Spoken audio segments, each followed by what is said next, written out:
Salut à tous. Nous voilà de retour avec des sujets de sécurité, sécurité digitale, informatique, mais ça va au-delà finalement. Philippe Sanchis est avec nous. Bonjour Philippe. Bonjour. Directeur général de Vialink. En fait, c'est notre identité, ton sujet. Alors oui, c'est notre identité numérique, digitale, etc., qui est un vrai gros sujet émergent. Ah, c'est un sujet absolument essentiel maintenant, et qui d'ailleurs l'est devenu encore plus avec la période de Covid qu'on a vécue, puisque l'explosion des fraudes à l'identité a été majeure à ce moment-là, x2. Tu viens du monde bancaire. Oui. Raconte-moi un petit peu, et pour qu'on comprenne ce que fait Vialink, comment est-ce que c'est né dans le monde bancaire? C'est né autour de la certification? Alors c'est né en fait au sein d'un groupe bancaire qui est la BRED, donc dans le groupe BPCE. Et puis ensuite, Vialink est devenu autonome. Mais vraiment, le principe de départ, la genèse, c'était de faciliter des processus bancaires douloureux. Ouais.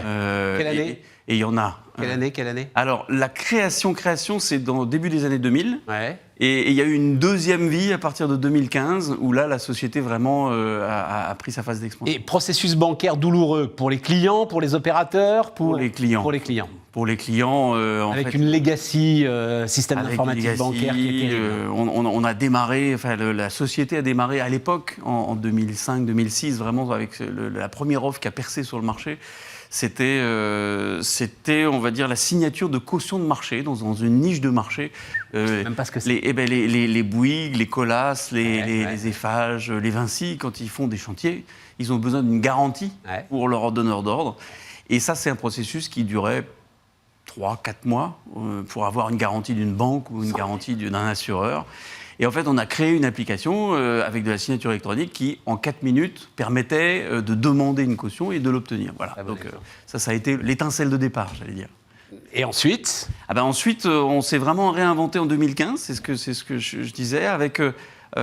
Parce que là, les services clients des banques étaient massivement digitalisés. Exactement. Ça fonctionnait peu ou prou. Et donc là, il y avait un vrai enjeu d'aller, cette fois-ci, sur des processus qui vraiment se digitalisaient de plus en plus, comme demander un crédit, ouvrir un compte, obtenir une assurance vie, mais pas que, parce qu'on travaille aussi dans des domaines comme l'immobilier pour louer un appartement. En fait, tous les processus où les clients ont besoin de justifier de plein de choses. Ils ont besoin de justifier de leur identité, ils ont besoin de justifier de leurs revenus, souvent, leur domicile, la plupart du temps aussi. Et donc ça, c'est des processus qui sont souvent un peu compliqués, où il faut fournir des documents, il n'y a pas de confirme. Tout à fait. On a tous vécu ça, et c'est souvent assez douloureux. Et donc on a vraiment construit une offre technologique qui permet d'automatiser tout ce processus-là pour faciliter des entrées en relation qui sont un peu complexes. Et être sûr qu'à chaque fois, on suit la bonne voie réglementaire. Exactement. Être sûr en parallèle que toutes les cases réglementaires sont cochées, parce que les banques ou les assurances sont des secteurs très réglementés, bien sûr. Et donc, nous, en fait, on fournit de la technologie qui permet d'automatiser des parties, collecter des documents, les analyser en temps réel, analyser un dossier en temps réel, en quelques secondes, ce que fait un back-office, dans une banque ou une assurance, en regardant les documents. Nous, on le fait avec de l'IA. Et ça nous permet... Attends, je m'arrête tout de suite là, parce que justement, analyser un dossier dans le monde réglementaire bancaire, on accepte qu'un humain, à aucun moment, ne jette un œil sur le dossier et qu'il soit totalement analysé par de l'IA? Alors non, parce qu'on n'est pas là pour remplacer l'humain, on est là pour lui faciliter la vie. Donc en fait, en quelques secondes, on analyse le dossier et on fournit un rapport qui est ensuite juste confirmé. Donc le gars, il met son paraphe, il regarde même pas, mais c'est bon, mais il est là, quoi. Il a fait son job. Je ne vais pas jusque-là. Non, mais il y a... Mais c'est légitime. C'est légitime. Donc ça, c'est vraiment ce qu'on fait en cochant, j'allais dire, les cases de ce qu'on appelle la compliance ou la conformité. Quand on demande son chemin à Google, on ne vérifie pas qu'en fait, il nous donne le chemin le plus rapide. Ça y est, maintenant, on lui fait confiance. Donc je pense que l'ensemble des systèmes, peu ou prou, aujourd'hui, vont évoluer de la même façon. Probablement, puisque en fait l'IA, elle est là aussi pour à la fois permettre de gagner. Parce que s'il faut refaire le boulot derrière, Ah oui, s'il faut le refaire, ça n'apporte rien, absolument. Non, puisque finalement, nous, ce qu'on vend concrètement pour nos clients, bien sûr, on vend plein de logiciels, de solutions, de la technologie, mais ce qu'on vend, c'est essentiellement une meilleure expérience client pour leurs clients, de la minimisation des risques de fraude, Là, on en parlait à l'identité notamment, mais aussi aux revenus, parce qu'il y a beaucoup de processus où il y a un peu de fraude aux revenus, même beaucoup. On minimise aussi les risques de sanctions, puisque c'est des domaines qui sont très réglementés.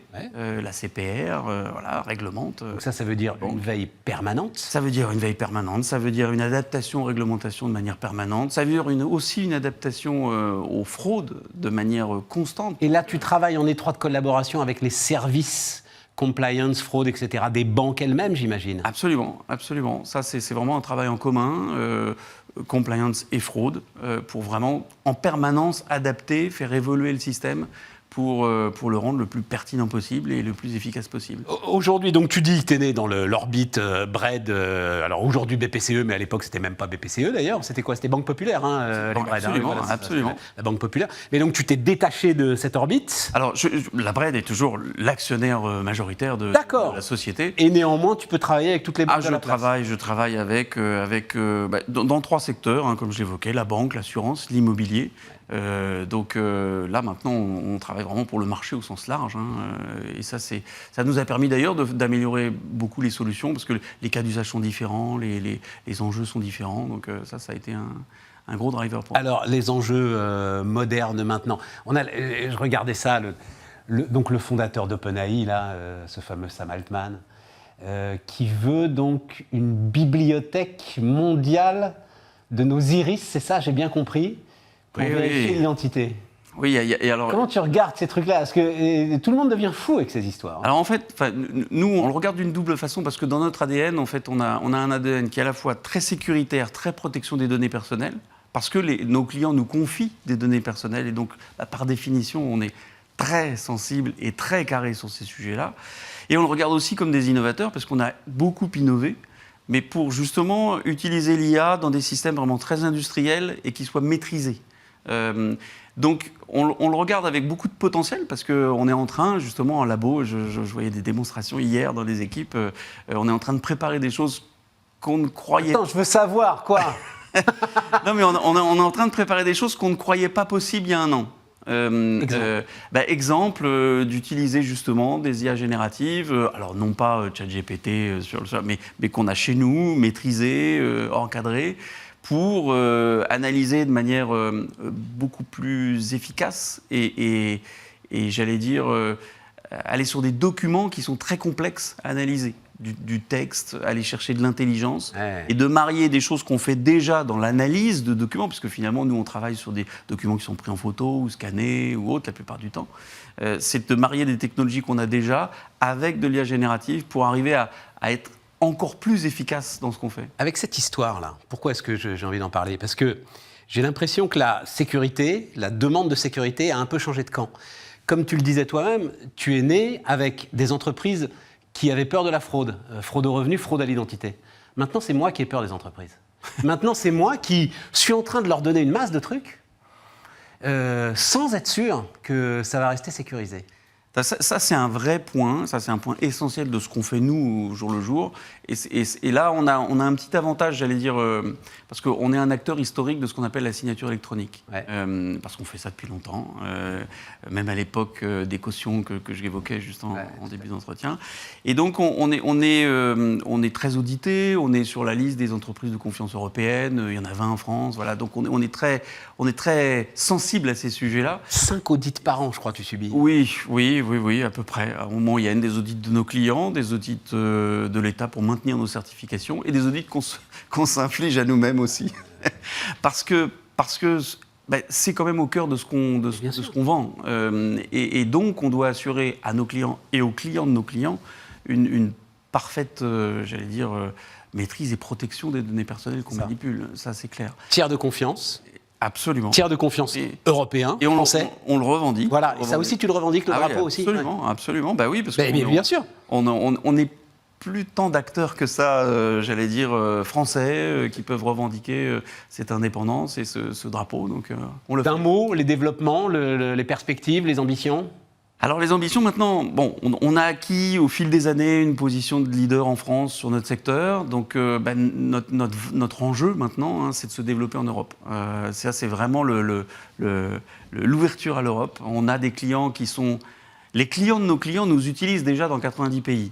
Mais nos clients sont quand même essentiellement français aujourd'hui. Et donc, notre enjeu, c'est l'aventure européenne. Ouais, et faciliter quand même, parce qu'on peut leur rendre hommage par la puissance de notre système bancaire en Europe.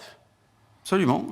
C'est les cartes de visite qui c'est facilitent l'entrée sur des marchés. Complètement, que ce soit la banque, l'assurance ou même l'immobilier. On a vraiment poussé les solutions très loin et avec un niveau d'exigence très très fort. Et ce qui nous permet d'être très compétitifs à l'international. Via Link, donc, Philippe Sanchis qui nous accompagne.